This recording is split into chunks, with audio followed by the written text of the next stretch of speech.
Good morning students, this is Neha from maths classes. Students, आज हम median जो हमने 9th क्लास में और 10th क्लास में पढ़ा है उसका थोड़ा सा बेसिक कॉन्सेप्ट समझेंगे 10th क्लास की एनसीईआरटी बुक से। ये वीडियो मैंने स्पेशली एक सब्सक्राइबर के लिए बनाया है, उन्हें इस पेज नंबर 277 पे डाउट था, तो उनके लिए मैं ये पार्ट आपको एक्सप्लेन कर रही हूँ। तो लेट्स सी, हम पहले समझते हैं कि मीडियन एक्चुअल में होता क्या है। ओके, तो 14.4 आपका टॉपिक है, एनसीईआरटी बुक है 277 पेज नंबर पे आपको ये टॉपिक मिल जाएगा। ओके, तो median of a grouped data क्या लिखा हुआ है आपको यहाँ पे रीड करते हम। As you have studied in class ninth में भी आपने मीडियन पढ़ा था। ओके, तो क्लास नाइन्थ में मीडियन क्या पढ़ा था कि median is the measure of central tendency. Median क्या है? It's a measure of central tendency which gives the value of the middle most observation. Median जो नाम से ही सजेस्ट हो रहा है आपको कि इससे हमें किसकी वैल्यू मिल रही है, हमें मिडिल मोस्ट ऑब्जर्वेशन की वैल्यू मिल रही है। ओके, हमारे पास में बहुत सारा डेटा दिया हुआ है, नंबर ऑफ ऑब्जर्वेशंस दिए हुए हैं, तो उन ऑब्जर्वेशन से हम क्या कर सकते हैं, जो मिडिल मोस्ट ऑब्जर्वेशन है उसकी वैल्यू को फाइंड आउट कर सकते हैं using median. Okay, using the concept of median. तो मीडियन ये होती है, मीडियन की डेफिनेशन आपको यहाँ पे क्लियरली लिखी हुई है, आप इसे पढ़ सकते हैं। Okay, recall that for finding the median of the ungrouped data. अब क्या बोल रहे हैं कि वो 9th क्लास में आपने मीडियन जो पढ़ा था उसमें आपने मीडियन किस तरीके से कैलकुलेट किया था, उस चीज़ को वो रिकॉल करवा रहे हैं। ओके, क्या बोल रहे हैं कि recall that for finding the median of the ungrouped data. Ungrouped data that means आपके पास में बहुत सारा डेटा एक जैसा नहीं है, बहुत डिफरेंट डिफरेंट टाइप का आपके पास में डेटा दिया हुआ है। ओके, तो हम उसे क्या कर देते हैं, we first arrange the data values of the observation in the ascending order. हम क्या करते थे, जो भी आपको डेटा दिया था, बहुत सारे ऑब्जर्वेशंस जो वैल्यूज दी हुई थी आपको, उसे आप असेंडिंग ऑर्डर में अरेंज करते थे। ओके, अब असेंडिंग ऑर्डर में अरेंज करने के बाद में आप क्या देखते थे कि जो नंबर ऑफ ऑब्जर्वेशंस हैं वो ऑड है कि इवन है। ओके, एंड आपका ऑड है कि इवन है, उसके अकॉर्डिंग आप क्या करते थे, फॉर्मूला अप्लाई करके मीडियन को कैलकुलेट करते थे। ये मैं आपको यहाँ पे एक एग्जाम्पल ले रही हूँ 9th क्लास से, 9th क्लास का एक क्वेश्चन सॉल्व करके बता रही हूँ, जिससे आपको वो चीज़ अच्छे से रिकॉल हो जाएगी। ओके, नेक्स्ट स्लाइड पे हम देखते हैं कि सपोज आपको क्या करना है, find the median of this data. Okay, आपको ये डेटा दिया है 17, 19, 32, 10, 22, 21, 9 एंड 35। इसका आपको क्या करना है, मीडियन कैलकुलेट करना है। तो आप 9th क्लास में किस तरीके से मीडियन कैलकुलेट करते थे, आपने सबसे पहले इसको असेंडिंग ऑर्डर में अरेंज किया। असेंडिंग ऑर्डर में अरेंज किया, दैट मीन सबसे छोटा ऑब्जर्वेशन को आपने सबसे पहले लिखा, फिर उसके बड़े ऑब्जर्वेशन, और ऐसे करते हुए सबसे बड़े वाले ऑब्जर्वेशन को आपने सबसे लास्ट में लिखा। तो सबसे छोटा ऑब्जर्वेशन आपके पास में यहाँ पे है 9 और सबसे बड़ा ऑब्जर्वेशन आपके पास में 35। ओके, आपने इसे असेंडिंग ऑर्डर में अरेंज किया। अब यहाँ पे आप क्या करेंगे, ऑब्जर्वेशंस को काउंट करेंगे। काउंट करते हैं, 1 2 3 4 5 6 7 और 8। तो यहाँ पे आपके पास में नंबर ऑफ ऑब्जर्वेशंस कितने हैं, n इज इक्वल टू 8 है। दैट मीन्स ये क्या है, 8 क्या है आपका इवन नंबर है। ओके, तो इवन नंबर के लिए जो आपका मीडियन का फॉर्मूला होता था वो होता था mean of the n/2th observation plus n/2 plus 1th observation. Okay, ये किसके लिए फॉर्मूला होता था, इवन नंबर के लिए। ये 9th क्लास में आप पढ़ चुके हैं। लेकिन अगर n is equal to suppose odd होता, अगर odd n is equal suppose 7 observation दिए होते, तो हम मीडियन किस तरीके से कैलकुलेट करते थे, n+1/2 ऑब्जर्वेशन से हम कैलकुलेट करते थे। ओके, तो यहाँ पे हमें मीडियन क्या दिया हुआ है, अभी यहाँ पे n is equal to even number दिया हुआ है, तो हम मीडियन किस तरीके से कैलकुलेट करेंगे, mean of n/2 plus n/2 plus 1th observation से हम क्या करेंगे, मीडियन को कैलकुलेट करेंगे। ओके, तो यहाँ पे हम देखते हैं कि यहाँ पे हमारे पास में n का वैल्यू कितना था, n का वैल्यू था हमारे पास में 8। तो मीन ऑफ 8/2 ऑब्जर्वेशन, क्योंकि यहाँ पे n की जगह पे हमने क्या रख दिया, 8 रख दिया, और n/2, तो यहाँ पे 8/2 प्लस 1th ऑब्जर्वेशन। ओके, तो 8/2 ऑब्जर्वेशन दैट मीन्स कौन सा, 2 से डिवाइड करेंगे तो 4th ऑब्जर्वेशन हो रहा है, और n/2 plus 1 that means n/2, that means आपका कितना हो जाएगा, 4 प्लस 1 5th ऑब्जर्वेशन। तो आपको क्या करना है, जो 4th ऑब्जर्वेशन है आपका और जो 5th ऑब्जर्वेशन है, उन दोनों का मीन निकालना है। मीन किस तरीके से निकालेंगे, उन दोनों को ऐड करेंगे और डिवाइडेड बाय 2 कर देते हैं। ओके, तो 4th ऑब्जर्वेशन यदि आप इस क्वेश्चन में देखें, तो आपको जो ऑब्जर्वेशन देखना है वो कहाँ से देखना है, ये असेंडिंग ऑर्डर में से देखना है। तो 4th ऑब्जर्वेशन कौन सा आ रहा है, ये 1 2 3 एंड 4, 4th ऑब्जर्वेशन आ रहा है आपका 19, और 5th ऑब्जर्वेशन कौन सा आ रहा है आपका 21। तो आपको क्या करना है, 19 और 21 का मीन निकालना है। तो 19 plus 21 divided by 2, that means आप कैलकुलेट करेंगे तो यू विल गेट 20। तो यहाँ पे मीडियन कितना आ गया आपका, 20 निकल के आ गया। ओके, ऐसा आप कब करते थे? 9th क्लास में कैलकुलेट करते थे। लेकिन अब तो आप क्लास 10th में आ चुके हैं, तो क्लास 10th में हम मीडियन किस तरीके से निकालेंगे, ऐसा एनसीईआरटी में एक्सप्लेन किया हुआ है। ओके, तो उन्होंने एक एग्जाम्पल लिया है एनसीईआरटी में, पेज नंबर 277 पे दिया हुआ है कि suppose we have to find out the median of the following data. आपको एक टेबल बना हुआ है, उस टेबल से आपको क्या करना है, मीडियन कैलकुलेट करना है suppose, which gives the marks out of 50।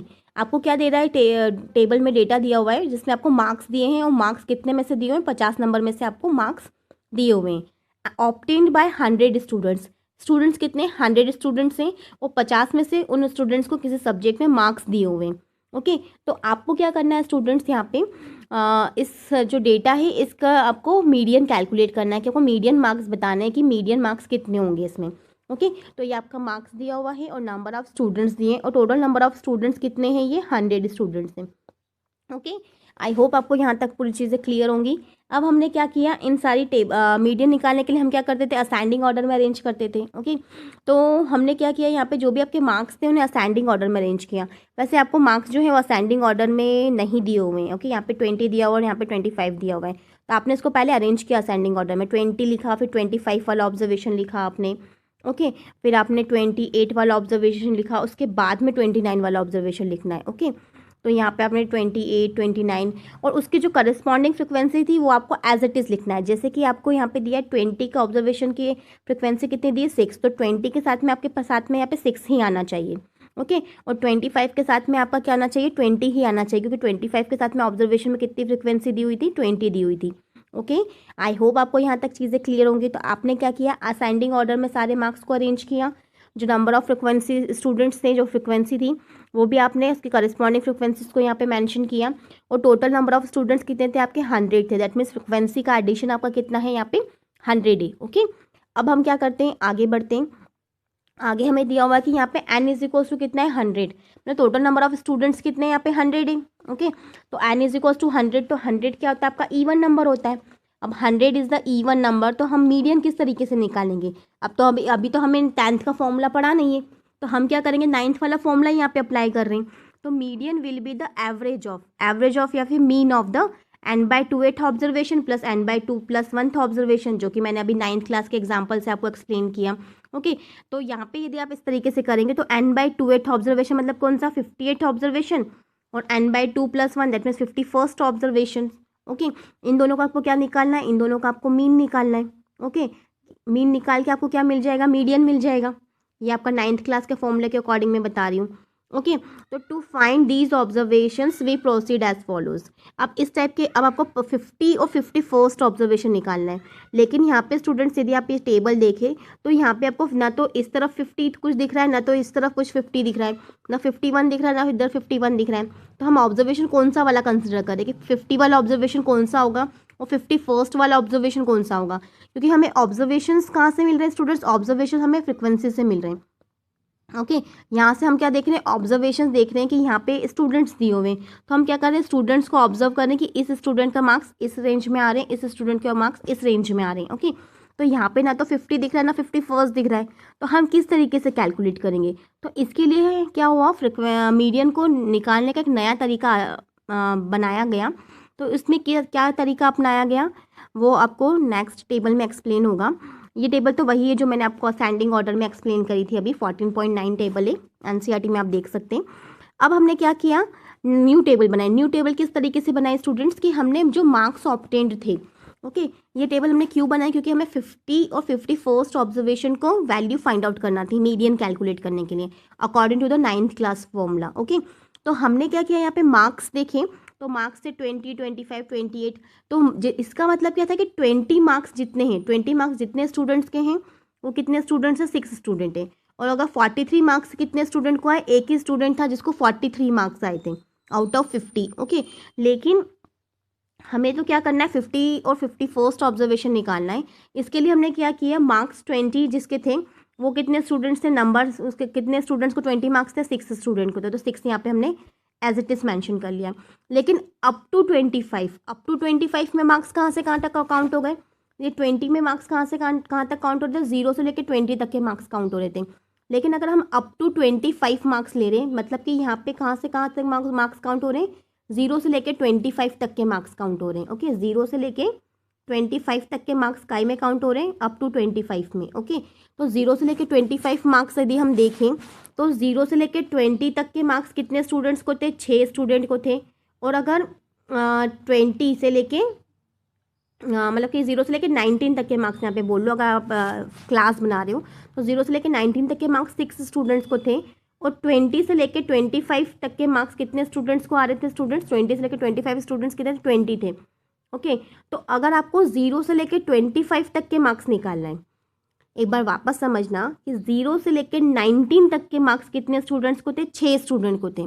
और 20 से लेके 25 तक के मार्क्स कितने स्टूडेंट्स को थे, 20 स्टूडेंट्स को थे। ओके, फ्रिक्वेंसी के अकॉर्डिंग। तो हमें क्या करना है, अप टू 25 निकालना है। क्या निकालना है हमें, अप टू 25 निकालना है। तो अप टू 25 मतलब कि क्या, 0 से लेके 25 तक के मार्क्स। और 0 से लेके 25 तक के मार्क्स कितने स्टूडेंट्स को थे, 6 + 25। ओके, 6 + 25 करेंगे तो आपके पास में आएगा 6 + 20, सॉरी 6 + 20 मार्क्स थे आपके, 6 + 20 तो कितना हो जाएगा, 26 हो जाएगा। ओके, तो 0 से लेके 25 तक के मार्क्स कितने स्टूडेंट्स के थे, 26 स्टूडेंट्स के थे। ऐसा क्यों हुआ, क्योंकि 19 तक के मार्क्स तो आपके 6 स्टूडेंट को थे, 25 तक के मार्क्स 0 से लेके, और ये 20 से लेके 25 तक के मार्क्स आपके 20 स्टूडेंट को थे। तो हमें क्या करना है, 0 से लेके ओवरऑल 25 स्टूडेंट्स तक के, 25 तक के मार्क्स तक के स्टूडेंट्स के वैल्यू निकालना है। तो 20 + 6 26 हो जाएगा ये वाला वैल्यू। ओके, थोड़ा सा समझने की कोशिश करना, आपको थोड़ा सा डिफिकल्ट लग रहा होगा लेकिन लेकिन आपके कॉन्सेप्ट को डेवलप करने के लिए आपके लिए इम्पॉर्टेंट है। ओके, तो यहाँ पे आपका अप टू 25 तक के मार्क्स कितने स्टूडेंट्स को हो गए, 26 मार्क्स स्टूडेंट्स हो गए। और अगर अप टू 28 मार्क्स देखें, अप टू 28 मार्क्स मतलब कि क्या, कि 0 से लेके पूरे 28 तक के मार्क्स देख रहे हैं हम, अप टू 28 में। ओके, अप टू 28 में आप देख रहे हैं मार्क्स, 0 से लेके पूरे 28 तक के मार्क्स कितने स्टूडेंट्स को आए थे। तो 0 से लेके 28 तक के मार्क्स किस तरीके से निकालेंगे हम, हमें 0 से लेके 25 तक के मार्क्स तो पता थे कि 0 से लेके 25 तक के मार्क्स कितने स्टूडेंट्स के थे, 26 स्टूडेंट्स को कहाँ से कहाँ तक मार्क्स थे, 0 से लेके 25 स्टूडेंट्स तक के मार्क्स थे। ओके, लेकिन अब हमें क्या करना है, अप टू 28 निकालना है। तो अप टू 28 के लिए 28 वालों को अलग से ऐड कर दो। 28 वाले कितने थे, 24। तो इसी में हमने क्या कर दिया, +24 कर दिया यहाँ पे, तो आपको कितना मिल गया, 50 मिल गया। ओके, तो इसी तरीके से हम क्या करेंगे, आगे मार्क्स निकालते जाएंगे कि अप टू 29 तक के मार्क्स कितने स्टूडेंट्स को थे। तो 50 + 28 तो 78 हो जाएगा। ये 50 यहाँ पे एज इट इज़ लिखा है, और नया जो आपका था 28 मार्क्स, ये 28 को अपने अलग से प्लस करा दे, 50 + 28 तो यहाँ पे 78 हो जाएगा। तो इस तरीके से आपने जब कैलकुलेट किया तो आपके पास में इस तरीके की वैल्यूज़ आएंगी। ओके, तो ये चीज़ क्या है, ये तो आपका क्यूमुलेटिव फ्रिक्वेंसी है जो कि आप अभी 10th क्लास में कैलकुलेट करते थे। ओके, तो अब आपकी जो नई टेबल बन जाएगी किस तरीके से बन जाएगी, marks obtained, number of students और क्यूमुलेटिव फ्रिक्वेंसी। अब क्यूमुलेटिव फ्रिक्वेंसी से हमें क्या पता, क्या फ़ायदा मिला, तो यहाँ पे हमें क्या पता चल रहा है कि जो 58 ऑब्जर्वेशन था, 50वां जो ऑब्जर्वेशन था आपका, 58 ऑब्जर्वेशन था, वो कौन सा था आपका, कितने मार्क्स, 58 ऑब्जर्वेशन कितने मार्क्स थे, 28 मार्क्स थे। और अगर 51st ऑब्जर्वेशन अगर आपको देखना है, 51st ऑब्जर्वेशन तो कहाँ पे आएगा, 78 वाला, 78 के इसमें 51 वाले मार्क्स आएंगे। तो कितने कितने मार्क्स थे उसको, 29 मार्क्स थे। तो 58 ऑब्जर्वेशन आपका हो जाएगा 28 और 51st ऑब्जर्वेशन हो जाएगा आपका 29। तो मीडियन मार्क्स निकालने थे आपको, तो 28 + 29/2 कर लेंगे आप, क्योंकि आपको 58 ऑब्जर्वेशन और 51st ऑब्जर्वेशन का मीन निकालना था। दैट मीन्स 28 और 29 का मीन निकालेंगे आप, तो 28.5 आ जाएगा आपके पास में। तो यहाँ से हमें क्या पता चल रहा है स्टूडेंट्स की 28.5 आपके मीडियन मार्क्स हैं। दैट मीन्स आपके क्लास में टोटल कितने, 100% स्टूडेंट्स हैं। ओके, 100% स्टूडेंट्स का मार्क्स निकाला है हमने। तो 50% स्टूडेंट्स ऐसे हैं जिनके मार्क्स क्या है, 28.5 से कम मार्क्स हैं। ओके, और 50% स्टूडेंट्स ऐसे हैं जिनके मार्क्स क्या है, 28.5 से ज़्यादा मार्क्स है। ओके, तो ये यहाँ पे क्लियरली लिखा हुआ है, the median marks 28.5 conveys the information that about 50% students obtained marks less than 28.5 and another 50% students obtained marks more than 28.5. Okay, तो यहाँ पे ये वाला क्वेश्चन कंप्लीट होता है। स्टिल अगर आपको डाउट है तो आप मुझे कमेंट करके बता सकते हैं। यदि आपको मेरा वीडियो अच्छा लगा हो तो प्लीज़ लाइक करें और मेरे चैनल को सब्सक्राइब करें। Thank you very much.